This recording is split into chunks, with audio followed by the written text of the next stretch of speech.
Πάμε να γνωρίσουμε έναν startupper, όπως συνηθίζουμε να λέμε. Έχετε ακούσει πολλές φορές για 30 under 30, 40 under 40, αυτή τη λίστα του Forbes. Είναι λοιπόν ένας άνθρωπος ερευνητής, ο οποίος μπήκε σε αυτή τη λίστα για τους 30 κάτω από 30, για να το πούμε έτσι στα ελληνικά. Πάμε να τον γνωρίσουμε. Είναι ο κύριος Γιώργος Λιάπης. Τι κάνετε? Γεια σας. Καλημέρα σας. Λοιπόν, να εξηγήσουμε λίγο για τον κόσμο που ενδεχομένως δεν γνωρίζει. Όταν μιλάμε, αναφερόμαστε σε αυτές τις λίστες. Τι λίστες είναι αυτές και πώς μπαίνει κάποιος σε μια τέτοια λίστα? Πώς συμπεριλαμβάνεται σε μια τέτοια λίστα?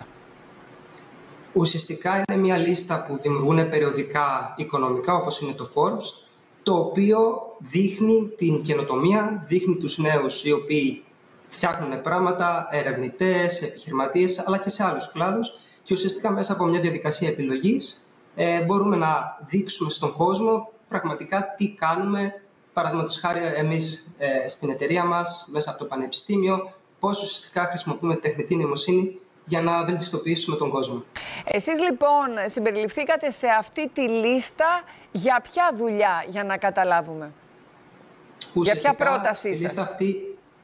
Ουσιαστικά στη λίστα αυτή μπήκα ως συνειδητής μιας spin-off, δηλαδή μια startup από το Πανεπιστήμιο από το Αριστοτέλειο Πανεπιστήμιο Θεσσαλονίκης, για την έρευνα που έχουμε κάνει και για το πόσο αυτοί τα προϊόντα μας πραγματικά φέρουν το κάτι διαφορετικό, καθώς και για το κομμάτι της έρευνας που κάνω στο διδακτορικό μου, το οποίο συνδυάζει τα video games με σκοπούς πέρα από τη διασκέδαση, όπως είναι η αξιολόγηση προσωπικότητας, ο εντοπισμός συμπεριφορών ΔΕΠΗ. Οπότε όλη αυτή η έρευνα που γίνεται και εταιρικά και ερευνητικά με οδήγησε στο να μπορέσω να μπω σε αυτή τη λίστα.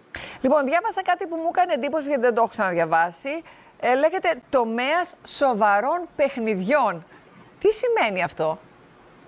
Ουσιαστικά είναι τα serious games και είναι video games φτιαγμένα για σκοπούς πέρα από τη διασκέδαση. Είναι αυτό που περιγράψατε δηλαδή, ότι δεν παίζει κάποιος απλά για ψυχαγωγία, ότι μέσα από τις επιλογές που κάνει στο παιχνίδι εσείς επεξεργάζεστε κάποια data, κάποια στοιχεία για να βγάλετε συμπεράσματα για την προσωπικότητά του. Δηλαδή δώστε μας κάποια παραδείγματα για να το καταλάβουμε αυτό. Ακριβώς. Μαζί με την ομάδα μας, τόσο από προγραμματιστές όπως και από ψυχολόγους, έχουμε δημιουργήσει κάποια video games, τα οποία δημιουργούν κάποια συγκεκριμένα ερεθίσματα στον παίχτη. Συλλέγουμε εμείς αυτά τα δεδομένα και μετά με χρήση τεχνητής νοημοσύνης τα ανώνυμα αυτά δεδομένα αναλύονται και γίνεται μια τελική αξιολόγηση είτε για το κομμάτι της προσωπικότητας, είτε για το κομμάτι εντοπισμού συμπεριφορών για ΔΕΠΗ, διάσπαση ελλειμματικής προσοχής και υπερκινητικότητα, το οποίο μετά μπορεί να αξιοποιηθεί σε διάφορους τομείς, όπως είναι το HR, δηλαδή η πρόσληψη νέων ατόμων, αλλά και εσωτερικά στην εταιρεία για αλλαγή σε κάποια θέση εργασίας. Δηλαδή, να το πούμε πάρα πολύ απλά, πηγαίνω εγώ για να δώσω συνέντευξη σε μια εταιρεία στην οποία θέλω να εργαστώ και η εταιρεία με βάζει να παίξω ένα video game μέσα από το οποίο θα συλλέξει στοιχεία για την προσωπικότητά μου, για τον τρόπο που αντιδρώ σε κάποιες καταστάσεις, αν είμαι ψύχρεμη, αν δουλεύω ομαδικά, ας πούμε. Ακριβώς. Ουσιαστικά τι κάνουμε? Συλλέγουμε τα δεδομένα, παραδείγματος χάρη. Βλέπουμε πώς αντιδράει ο παίχτης στη μουσική. Αν θα παίξει, ας πούμε, ένα πιάνο που υπάρχει μέσα στο χώρο, με ποιον τρόπο.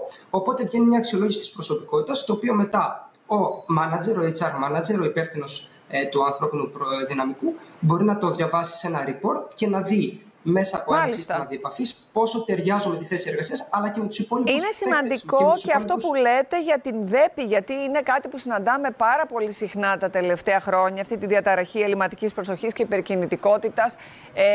Μπορεί και αυτό να λειτουργήσει πάλι με κάποια τέτοια στοιχεία και να μας δώσει εικόνα αν μιλάμε για ΔΕΠΗ ή όχι?